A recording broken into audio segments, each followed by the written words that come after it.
the Fill the Funnel podcast with Jeff Swan and Tom Slocum. We're here to help you crush your targets with tactical tips and insights you can act on today. Don't have a fancy tech stack, a big budget, or even a huge team to lean on? Well, it's time to get that solved today with FTF Fridays.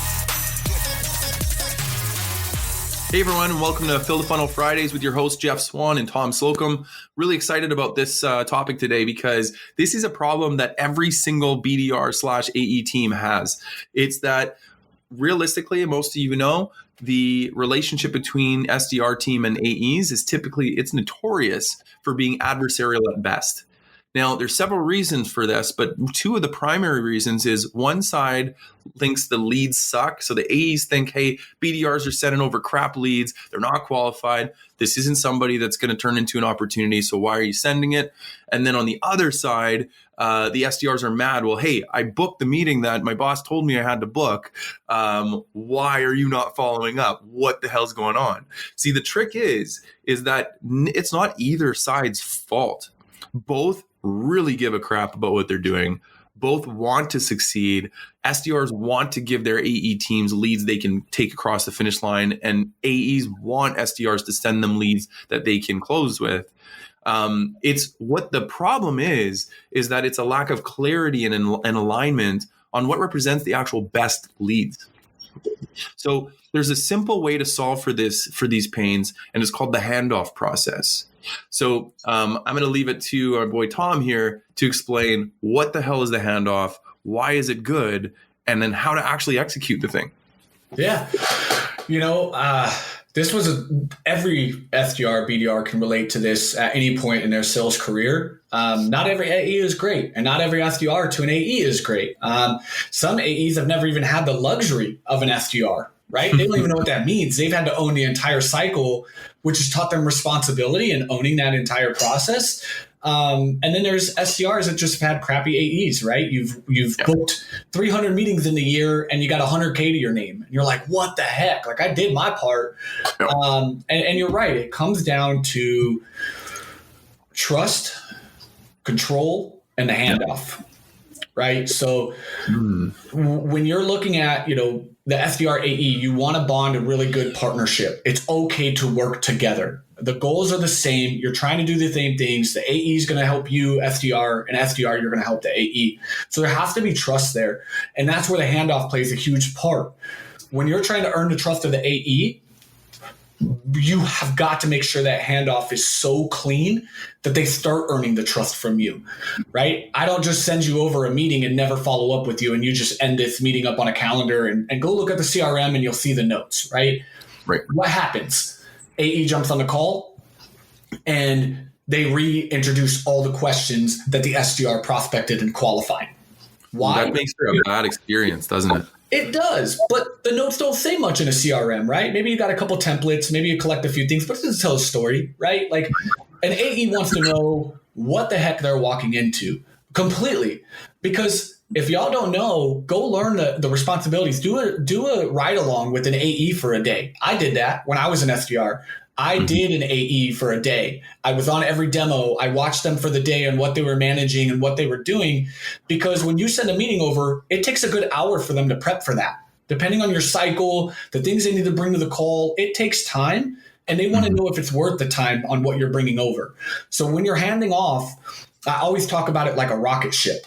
Okay, we have Bezos going on a spaceship trip here in a couple weeks, right? Like the people on the ground that are going to set that execution of that launch are the most vital people, because if anything is off even by an inch, that shit can blow up in the sky and now everything's done, right?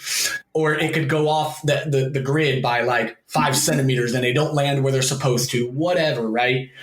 We saw the China thing where the thing came backwards and they lost the trajectory of it, right? And it scattered over the world. We thought we were going to die over 3 days because we didn't know where this was going to land. Yeah. So that's how you have to look at it. You as the SDR are on the ground. You have got to pass that handoff off very, very well. And so talk about how this call came up. How did you get them? What was the channel? Okay, let them know the channel. Was this a LinkedIn? Was this an email? Was this a phone? Because it does mean something. It does. It helps the AE understand. Why are they coming to this meeting? What are they expecting? And what is their eye date, their next plan of attack? How soon do they want to do this? That's valuable intel that when you're trying to build trust, even though you're not part of the sales cycle, treat it like you are.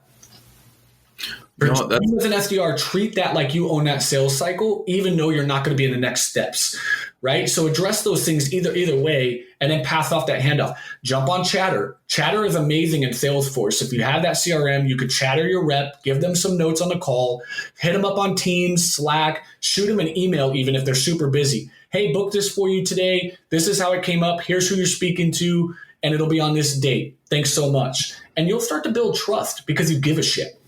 Right. That's what it comes down to, is you give a shit. You actually care about your AE being successful.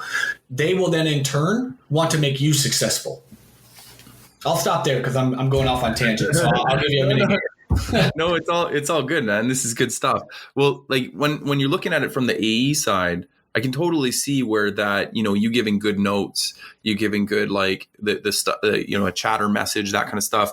It's going to be helpful because when I'm stepping into that demo or discovery call for the first time, I'm going to actually have an idea of where this comes from. So like you said, I'm going to know that it comes from LinkedIn, and I know that it comes from a specific campaign on LinkedIn or a post or whatever. I can look that up so I can get an idea of what's going on, so that when I come into that session, I'm not, like you said, I'm not repeating what's going on again and again.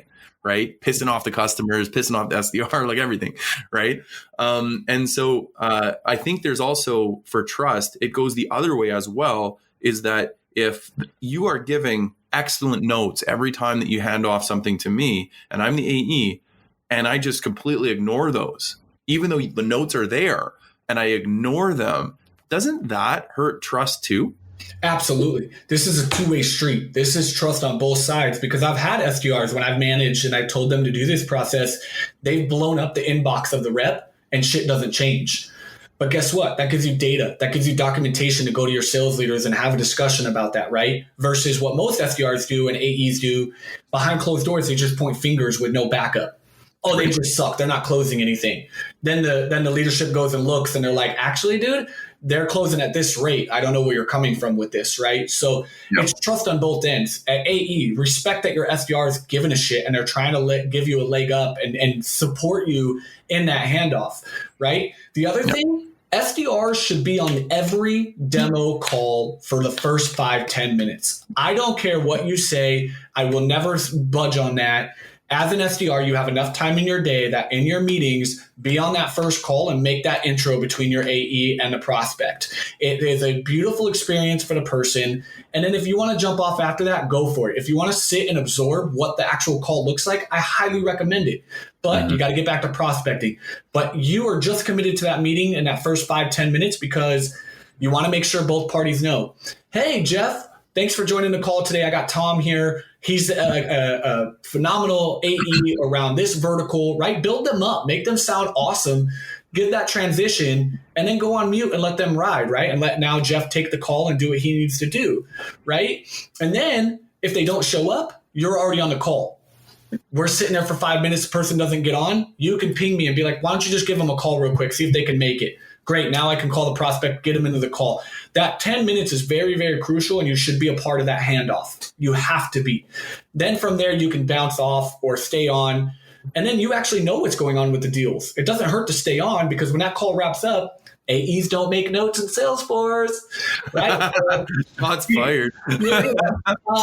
Get Dooley to take care of those notes. Not no sponsorship, but you can they don't take notes, so sometimes you don't even know where the deal went. Right. But you get live feedback because you're a part of the call, right? You know they showed up, so you're going to get your meeting completed because you were on that first 5-10 minutes. So you can let your manager know, hey, can you update this, the meeting completed? Because sometimes AEs take a few days, and if you need it, you already know what happened. You're able to make a nice transition with the customer and the rep and be a part of that. And it's a great way, to really set that up and support one another. And I also think you should be meeting regularly, right? I made a post about this. In order to build trust with each other, meet weekly, meet bi-weekly, weekly, do whatever you need to do so that people are, your guys are on the same page. Bring ops to the call. It has to have a clear agenda. Don't just get on with your buddy for 30 minutes and talk shit and just go around it. Really take it serious and have a plan with one another. What is your strategy for this quarter, right? Have you already met with your AE this quarter? How many of you have, right? Like, I don't know how many of you have. But if you have, good for you, because you now can have an attack for the quarter with your rep. Figure out what accounts you're going to tackle, how you can come over the top. No, that makes perfect sense. I mean, I like this. I mean, this concept around trust is so important, that it's so important from both sides and leadership. I saw on your LinkedIn the other day that there was a whole bunch of people had a really strong opinions on this topic, but one of the consistent themes was that it really comes from the top. So as much as, again, let's take this scenario where I'm the AE and you're the BDR, and we're working together and we like each other. We go for dinner, if we go for lunches and we do after work beers and whatever else, we're friends and we're totally aligned. But for some reason, if both of our bosses aren't aligned, or if the CEO doesn't believe that the two departments should sit together, then we're kind of in a lot of trouble. So my question to you then is, you mentioned the word control, how do we control things that are kind of out of our control? Well, I mean, that's a question we ask in life in general, right? How do you control things that we have no part over, right? Because I've worked with SDRs and I've had some that slay it in meetings and their reps are closing deals. And I've had some that are the best SDR. There's tons of trust with the AE, but end of the day, they're not closing deals and they can't be the top of the leaderboard. They're not going and they can't control that. But leadership can. And that's where it comes from the top, right? Like, one of the people commented on my post and was like, when I interview AEs, I ask them what they think of an SDR. And if they just say, oh, they're supposed to send me leads, I don't want to hire them because I already know there's distrust there. And I already know that they disrespect the SDR and I don't want that on my team, right? So it starts with leadership and you got to control that and talk with them and communicate with your manager on the relationship that you have with your AE, and same with the AE. Talk to your sales leadership. But one thing neither parties can do is point fingers. You can't point fingers. There's no finger pointing. It's not one of the other's fault. It comes from the top down, and you got to talk and communicate with your leadership. So when you can't control certain things, communicate it. Get it in the hands of people who can control those things. Bring your data.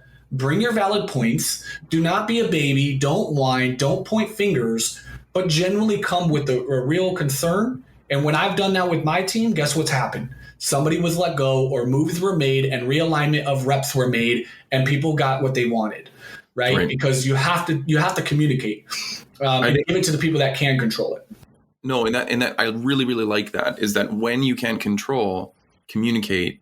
You mentioned data. Data is really important, right? Feedback. Make sure that people understand, and the people that know and that do control the situation understand what's going on. You also want to add in, it does also make sense that for you to be able to communicate and have the respect and the ear of the right people, you have to be in control of what you can control. So you have to make sure that if you want to be going out there and pointing fingers at people or communicating feedback or whatever, you have to make sure your house is taken care of. You have to make sure you're putting in your calls, right? Like you have to be doing your glass house, right? Like don't do it, because end of the day, it's just going to make you look bad. It's going to be toxic for everybody around, and you're probably going to get fired eventually, and you're just buying yourself time, right? Like it's unnecessary. You guys are partners, okay? You have to look at that. It's a book of business that both of you are running together, and you have to trust one another. AEs, after every demo, send a quick 5-minute recap to your SDR. Tell them what you liked about the meeting, what you didn't like about the meeting, what they could have qualified better. That's the only way. When I first started as the SDR, do you think my first few meetings were great? Hell no. I was getting ripped up. Why'd you send us over here? I don't know. I thought they were qualified. Dude, definitely not. Not worth my time. But I couldn't get better if they weren't helping me get better. How am I supposed to know? Right? Like even you and I have talked about that when I've sent you stuff. You're like, hey, that wasn't ideal for me. Or hey, that one is a great one. I want more of that. Okay, great. And over months, the quality will get better. Trust will be built. Now, if that SDR disregards that, now you have documentation. You know that you've said the messaging a few times. You reach out to the SDR manager. You send that stuff over. Maybe you get a one-on-one with them. You talk it out. You communicate. Same with the SDR. You communicate. You document. And you reach out and ask for feedback. If your AE is not doing that right now, you step up and ask for it. Send them a message. Hey, how'd that meeting go? What'd you think? There's a lot that you can build trust, and that's what it really comes down to, is that give up the control, guys. I know as an AE, it's terrifying to worry about how your family's going to eat because of some person booking you meetings, but they're going to help you versus hurt you, truly. And you can make them help you versus hurt you, but it's ultimately in your control. And same thing with SDRs. Like, work with your AEs. Maybe you got some feedback on the demos. Maybe you sat on a few and you're like, hey, Jeff, just my 2 cents. You spoke way too much on this slide. Maybe cut it down. Or, hey, I would look at this or that, right? Like, you guys are partners. You're running a business together, a book of business, and ultimately you want to succeed together. This is pure gold. And I'm going to tell you that my impression when we were putting this process together is I was thinking we were going to talk more about the actual process itself.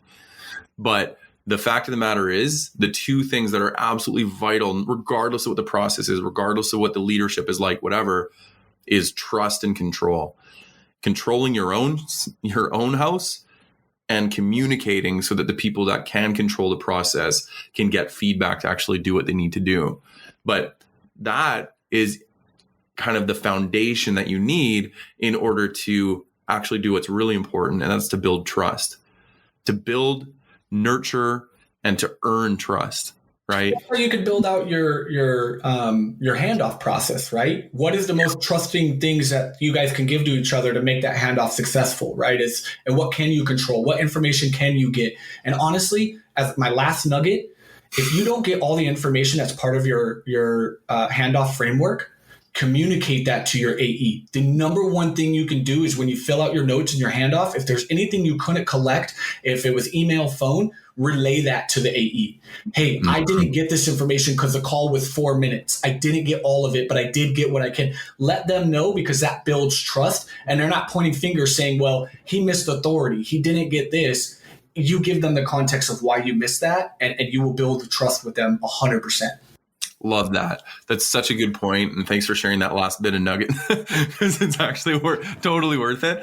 But let's recap. Let's look at, there's a huge problem in so many SDR to AE relationships that there's, one side doesn't like the leads that are sent, and one side doesn't like that the leads aren't followed up on. That's a huge problem. So if you have this problem and you're finding that there's a disconnect between those 2 teams, then what you want to focus on are 3 things.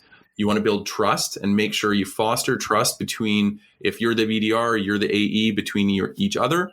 If you're the leader, then foster trust between the two teams and the 2 reps. You want to do everything you can to make sure that there's natural trust building over time. And that's not just the after-work beers and the lunches. Okay. It has to be genuine trust based on a mutual respect and mutual value. Then you need to make sure that everybody is controlling their own house, and that they are communicating as clearly as possible on what is working and what is not to the people that can actually make a change. And then finally, there's put together a formal handoff process that talks about all of these things that are important to a really good handoff, and you have yourself a really happy SDR to AE team relationship. So that's all we have to say for today. Thank you everyone for listening. Happy hunting. Bye-bye. Thank you for joining us for another episode of Fill the Funnel podcast. If you like what you heard, be sure to hit subscribe on your favorite platform, give us reviews, and tell all your friends about us. Till next time, happy hunting.